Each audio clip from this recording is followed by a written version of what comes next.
एक ऐसा कॉन्टिनेंट जिसके ज्यादातर कंट्रीज पॉलिटिकल इंस्टेबिलिटी, गरीबी और वायलेंस का शिकार हैं। वही एक कंट्री इन सब से डिफरेंट है और वो है मोरक्को। चाहे अरब स्प्रिंग हो, लीबिया में होने वाली सिविल वॉर हो या फिर अल्जीरिया और ट्यूनीसिया के पॉलिटिकल क्राइसिस हो, नॉर्थ अफ्रीका हमेशा से एक वॉलेटाइल एरिया रहा है। लेकिन इसी नॉर्थ अफ्रीका में होने के बावजूद मोरक्को बहुत पीसफुल और स्टेबल है। लेकिन आखिर ऐसा क्यों है? मोरक्को का हाल अपने पड़ोसियों जैसा क्यों नहीं है? ऐसी क्या चीज है जो मोरक्को को बाकी इन सब कंट्रीज से डिफरेंट बनाती है? क्या वो ज्योग्राफी है, पॉलिटिक्स है या कुछ और? आज की वीडियो में हम देखेंगे कि दुनिया के सबसे वोलेटाइल रीजन्स में होने के बावजूद मोरक्को इतना स्टेबल क्यों है। लेकिन यहाँ पर एक बार फिर आप सब लोगों से एक हम्बल सी रिक्वेस्ट है कि चैनल को सब्सक्राइब जरूर कर लें। ये वीडियोस बनाने में बहुत मेहनत लगती है, लेकिन एक्टिव सब्सक्राइबर्स ना होने की वजह से बहुत सी वीडियोस की रीच कम होती है। So please do press the subscribe button. Morocco के सबसे बड़े जियोग्राफिकल एडवांटेज की बात करें तो वो है एटलस माउंटेन रेंज। मोरक्को की सारी सदर्न साइड इन्हीं पहाड़ों की वजह से महफूज है। इन पहाड़ों ने हमेशा से मोरक्को को सदर्न साइड से किसी भी दुश्मन के अटैक से बचाया है, क्योंकि ये पहाड़ी रास्ता इतना पथरीला और खतरनाक है कि कोई बड़ी आर्मी इसे क्रॉस नहीं कर सकती। और फिर इन पहाड़ों से भी बड़ी प्रोटेक्शन है मोरक्को के साउथ ईस्ट में मौजूद सहारा डेजर्ट। ये दुनिया के गर्म और खतरनाक तरीन रेगिस्तानों में से एक है। इस रेगिस्तान को क्रॉस करना अपने आप को मौत के मुंह में डालने जैसा है, और इसीलिए कभी भी किसी बड़ी आर्मी ने ये डेजर्ट क्रॉस करके मोरक्को पर अटैक करने की हिम्मत नहीं की। मोरक्को को एक और बहुत बड़ा एडवांटेज ये भी है कि उसके वेस्ट में अटलांटिक ओशन जबकि नॉर्थ में मेडिटेरेनियन सी है। इन दो समुद्रों की एक्सेस होने की वजह से मोरक्को ग्लोबल ट्रेड रूट से कनेक्टेड है। इसी तरह मोरक्को नॉर्दर्न साइड पर मौजूद स्ट्रेट ऑफ जिब्राल्टर की एक साइड भी कंट्रोल करता है। ये अफ्रीका और यूरोप के बीच मौजूद सिर्फ 13 किलोमीटर का एरिया है। ये चोक पॉइंट हमारी दुनिया के बिजिएस्ट ट्रेड रूट्स में से एक है, जो अटलांटिक ओशन को मेडिटेरेनियन सी से कनेक्ट करता है। इसी चोक पॉइंट ने मोरक्को को यूरोप और अफ्रीका के बीच बिजनेस और कल्चर का गेटवे भी बनाया हुआ है। इसी तरह ये टैंजियर मेड पोर्ट अफ्रीका का सबसे बड़ा और एडवांस्ड पोर्ट है, जहां हर साल लाखों की तादाद में कंटेनर्स आते हैं, और ये मोरक्को को दुनिया के 170 सी पोर्ट से भी कनेक्ट करता है। ये पोर्ट यूरोप और अफ्रीका के बीच ट्रेड का एक बहुत बड़ा हब भी है। मोरक्को को यूरोप से करीब होने का सबसे बड़ा फायदा ये हुआ है कि उसके यूरोपीय यूनियन कंट्रीज के साथ जबरदस्त इकोनॉमिक और डिप्लोमेटिक रिलेशंस हैं। यूरोप की चीजें, लोग और आइडियाज मोरक्को में आते रहे हैं, स्पेशली स्पेन और फ्रांस से, जिसकी वजह से मोरक्को में आपको बर्बर, अरब्स, अफ्रीकन्स और यूरोपियन सब नस्ल के लोग मिलेंगे, और यही चीज उसे एक कल्चरल क्रॉस रोड भी बनाती है। Now this geography is just one of the factors contributing to Morocco stability. Morocco की एक डीप और रिच हिस्ट्री भी है जिसने उसे स्टेबल बनाने में बहुत बड़ा किरदार अदा किया है। मोरक्को की कहानी शुरू होती है आज से 12,000 साल पहले, जब बर्बर लोग इधर नॉर्थ अफ्रीका में आकर आबाद हुए। नॉर्थ अफ्रीका के इस हार्श एनवायरनमेंट की वजह से ये लोग काफी सख्त जान बन गए। फर्स्ट सेंचुरी सीई में मोरक्को रोमन एम्पायर का हिस्सा बन गया और वॉल्यूबिलिस को इस एम्पायर का एडमिनिस्ट्रेटिव सेंटर बना दिया गया। लेकिन रोमन एम्पायर के बाकी शहरों के बिल्कुल ऑपोजिट मोरक्को का ये सारा पहाड़ी इलाका बर्बर्स के कंट्रोल में ही था, क्योंकि रोमन एम्पायर के लिए इस पहाड़ी इलाके में कंट्रोल रखना मुश्किल था। फिर 7वीं सदी में इस्लाम मोरक्को तक फैल गया, जिसने उसे कल्चरली और पॉलिटिकली पूरी तरह ट्रांसफॉर्म कर दिया। ये एड्रेसिड डायनेस्टी का दौर था और मोरक्को इस्लामिक वर्ल्ड में एजुकेशन, बिजनेस और कल्चर का सेंटर बन गया। फिर 11वीं और 12वीं सदी में मोरक्को अल-मुरव्विद और अल-मुवाहिद डायनेस्टीज के अंडर अपनी पीक पर पहुंच गया। अल-मुवाहिद ने एक बहुत बड़ी एम्पायर बनाई जो स्पेन से लेकर लीबिया तक फैली हुई थी। उस टाइम मोरक्को आर्किटेक्चर, साइंस और कल्चर का हब था। लेकिन फिर इनका डाउनफॉल शुरू हुआ जब ये लगातार स्पेन से वॉर्स हारे और मोरक्को फाइनली मरीनी सल्तनत के कंट्रोल में चला गया। मोरक्को 15वीं सदी के मिड तक मरीनी सल्तनत के कंट्रोल में रहा, और उसके डाउनफॉल के बाद वो वत्तासी, सादी और फिर फाइनली अलावी सल्तनत के कंट्रोल में चला गया। ये अलावी सल्तनत ही है जो 17वीं सदी से लेकर आज तक मोरक्को पर हुकूमत करती आई है। मोरक्को को स्टेबल और आजाद बनाने में इस सल्तनत का बहुत बड़ा हाथ है। 19th और 20th सेंचुरी में जहां अफ्रीका के बहुत से कंट्रीज पूरी तरह यूरोप की कॉलोनीज बन गए, वहां मोरक्को ने फुल कॉलोनाइजेशन को भरपूर तरीके से रेजिस्ट किया, और फिर फाइनली 1912 में ये फ्रेंच और स्पेनिश एम्पायर की प्रोटेक्शन में चला गया। लेकिन उस टाइम भी अलावी सल्तनत का अपने लोगों पर भरपूर कंट्रोल था, और वो लोगों को यूरोपियन कंट्रोल से आजादी हासिल करने के लिए उकसाती रही। बिलाखिर 1956 में मोरक्को आजाद हो गया और एक एक बादशाहत के तौर पर वर्ल्ड मैप पर उभरा। और तब से लेकर आज तक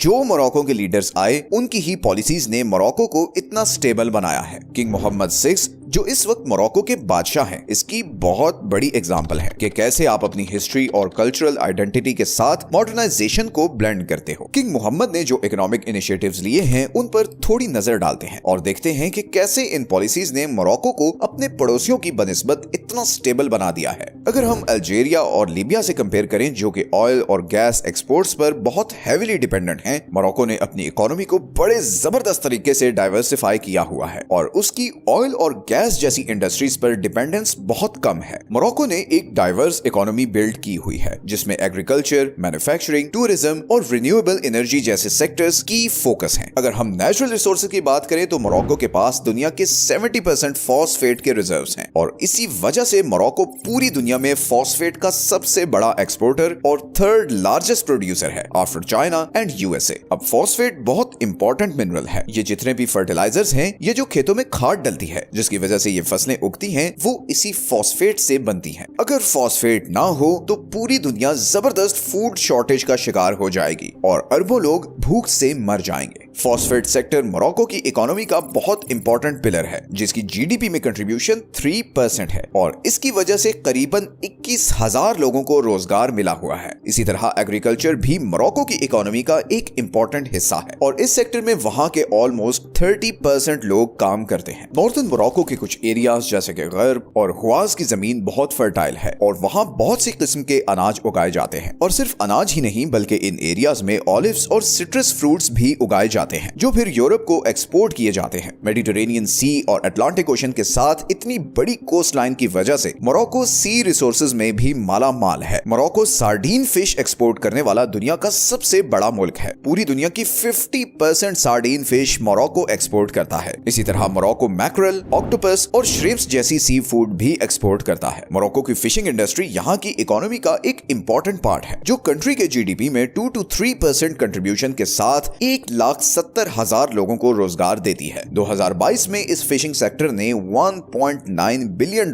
का रेवेन्यू जनरेट किया था। अब अगर हम रिन्यूएबल रिसोर्सेज की बात करें तो मोरक्को सनलाइट से माला माल है। स्पेशली ये सहारा डेजर्ट वाला एरिया सोलर एनर्जी प्रोजेक्ट्स के लिए आइडियल है। सहारा डेजर्ट में मौजूद नूर और जजेड सोलर कॉम्प्लेक्स दुनिया का सबसे बड़ा सोलर प्रोजेक्ट है, जो इतनी सोलर एनर्जी प्रोड्यूस करता है कि 10 लाख घरों को बिजली दी जा सकती है। इसी तरह मोरक्को की जो अटलांटिक ओशन के साथ कोस्ट लाइन है, वो विंड एनर्जी जनरेट करने के लिए आइडियल है। तरफाया और तंजीर विंड फार्म्स इसकी एक बड़ी एग्जांपल है। मोरक्को की गवर्नमेंट का एम है कि 2030 तक उसकी 52% energy in renewable energy sources से प्रोड्यूस हो रही हो। इसी तरह मोरक्को नेचुरल सीनिक ब्यूटी से भी माला माल है। ये खूबसूरत पहाड़ और रिच हिस्ट्री मोरक्को को टूरिज्म के लिए भी एक आइडियल कंट्री बनाते हैं। अनलाइक अल्जीरिया एंड लीबिया, जिनके बड़े स्ट्रिक्ट वीजा रिक्वायरमेंट्स हैं और कोई टूरिज्म एग्रीमेंट्स भी नहीं है, मोरक्को में हर साल लाखों यूरोपियन टूरिस्ट आते हैं और इसकी वजह मोरक्को का डाइवर्स लैंडस्केप है, जिसमें सहारा डेजर्ट और एटलस माउंटेन रेंज जैसे कुदरती शाहकार आते हैं। इसी तरह मराकेश, फास और शफशवन जैसे शहर अपनी यूनिक और हिस्टोरिकल आर्किटेक्चर की वजह से टूरिस्ट्स के लिए बहुत अट्रैक्टिव हैं। मोरक्को की जीडीपी का 7% टूरिज्म जनरेट करती है और लाखों मोरक्कन्स के लिए ये मेन सोर्स ऑफ अर्निंग भी है। इसी तरह मोरक्को ने अपने मैन्युफैक्चरिंग सेक्टर पर बहुत हेवीली इन्वेस्ट किया हुआ है, स्पेशली ऑटोमोटिव और एरोस्पेस इंडस्ट्रीज में। टंजीर ऑटोमोटिव सिटी ने मोरक्को को अफ्रीका का सबसे बड़ा कार एक्सपोर्टर बना दिया है, जहां पर अब रेनॉल्ट और प्यूजो जैसे बड़े ब्रांड्स के लिए गाड़ियां बनाई जाती हैं। इसी तरह मोरक्को जहाजों के पार्ट्स मैन्युफैक्चर करने का भी हब बन चुका है। बोइंग, एयरबस और सैफरन जैसी कंपनीज के साथ कोलैबोरेट करके यहाँ फ्यूजलाजेस, इंजन कंपोनेंट्स, वायरिंग सिस्टम और लैंडिंग गियर जैसे एयरप्लेन पार्ट्स बनाए जाते हैं। इस कोलैबोरेशन ने मोरक्को को ग्लोबल एरोस्पेस इंडस्ट्री का एक बड़ा प्लेयर बना दिया है। इस इंडस्ट्री के थ्रू मोरक्को न सिर्फ बिलियंस ऑफ डॉलर्स का रेवेन्यू जनरेट कर रहा है, बल्कि उसने 20,000 के करीब जॉब्स भी क्रिएट की हुई हैं, जिससे उसकी इकोनॉमी को बहुत बूस्ट मिला है। तो मोरक्को का इकोनॉमिक मॉडल बाकी नॉर्थ अफ्रीकन कंट्रीज के मुकाबले में ज्यादा डाइवर्स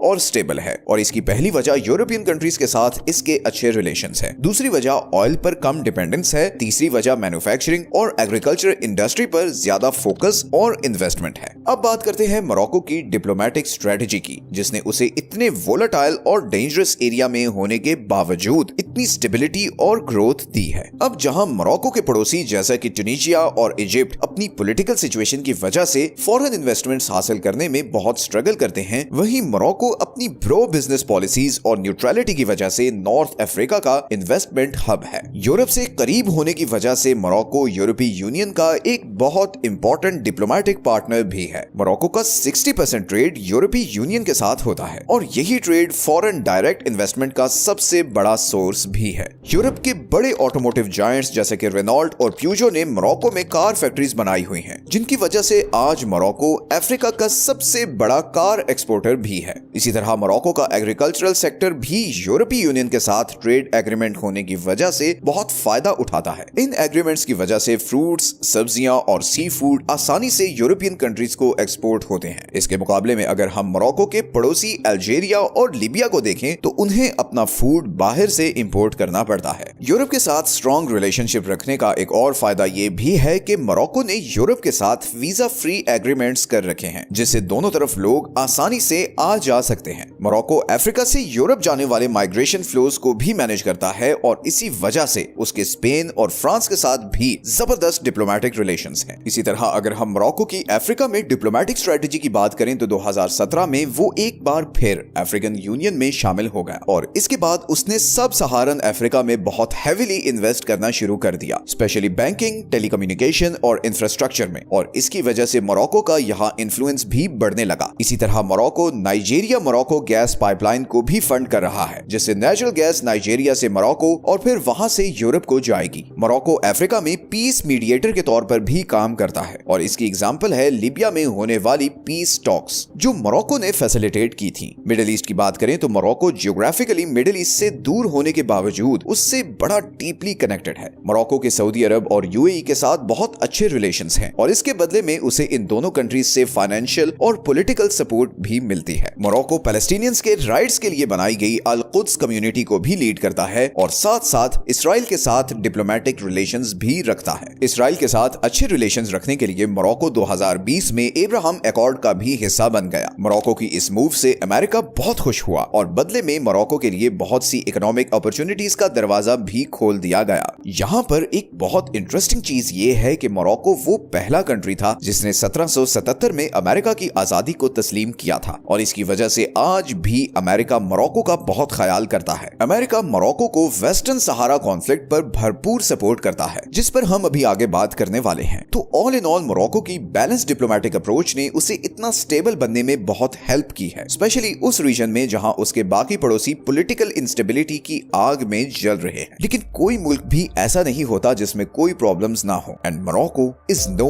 एक्सेप्शन। इतनी स्टेबिलिटी के बावजूद मोरक्को कुछ ऐसे इंटरनल प्रॉब्लम्स का शिकार है जो उसकी इस सारी स्टेबिलिटी को बुरी तरह डैमेज कर सकते हैं। इसकी एक बहुत बड़ी एग्जांपल है वेस्टर्न सहारा कॉन्फ्लिक्ट, जो कि शायद मोरक्को का सबसे बड़ा जियोपॉलिटिकल इशू है। ये बेसिकली एक टेरिटोरियल डिस्प्यूट है मोरक्को और पोलिसारियो फ्रंट के बीच इस एरिया पर, जिसे वेस्टर्न सहारा कहते हैं। मोरक्को ये क्लेम करता है कि वेस्टर्न सहारा के इस सारे एरिया पर उसका हक है, जबकि पोलिसारियो फ्रंट, जिसे अल्जीरिया भी सपोर्ट करता है, वो इस एरिया को एक इंडिपेंडेंट कंट्री बनाने की डिमांड करता है। इस इशू की वजह से मोरक्को की अल्जीरिया के साथ भी टेंशन रहती है। मोरक्को ने इस कॉन्फ्लिक्ट को रिजॉल्व करने के लिए लिमिटेड ऑटोनॉमी प्लान प्रपोज किया था, जिसे अमेरिका और दूसरे अफ्रीकन कंट्रीज की सपोर्ट भी हासिल थी, मगर फिर भी ये प्लान ये कॉन्फ्लिक्ट रिजॉल्व नहीं कर सका। इसी तरह अगर इकोनॉमिक सिचुएशन की बात करें तो इंडस्ट्रियल ग्रोथ होने के बावजूद यंग लोगों में अनएम्प्लॉयमेंट बहुत हाई है, स्पेशली रूरल एरियाज में। एटलस माउंटेन रेंज के आसपास के ये सारे areas basic health care, education और इंफ्रास्ट्रक्चर से महरूम है। इसी तरह बड़े शहरों जैसे कि कासाब्लांका और रूरल एरियाज में जो फैसिलिटीज का डिफरेंस है, उससे भी एक सोशल टेंशन क्रिएट होती है। लेकिन दूसरी तरफ मोरक्को की गवर्नमेंट ने इन इश्यूज को हल करने के लिए ग्रीन मोरक्को प्लान और national initiative for human development जैसे इनिशिएटिव्स भी शुरू किए हैं, और इससे ये भी पता चलता है कि मोरक्को की गवर्नमेंट इन इश्यूज को रिजॉल्व करने के लिए न सिर्फ सीरियस है बल्कि बहुत एक्टिवली उस पर काम भी कर रही है। जहां मोरक्को के बाकी पड़ोसी सोशियो पॉलिटिकल प्रॉब्लम्स का शिकार हैं, वहीं मोरक्को अपने ट्रेडिशन और मॉडर्नाइजेशन को साथ लेकर तरक्की का सफर तय कर रहा है। आपको क्या लगता है, क्या मोरक्को ये सफर तय कर पाएगा या फिर वो इन इंटरनल चैलेंजेस के सामने ढेर हो जाएगा? कमेंट्स में अपनी ओपिनियन जरूर दें और ऐसी और जियोपॉलिटिकल वीडियोस देखने के लिए चैनल को सब्सक्राइब जरूर कर लें।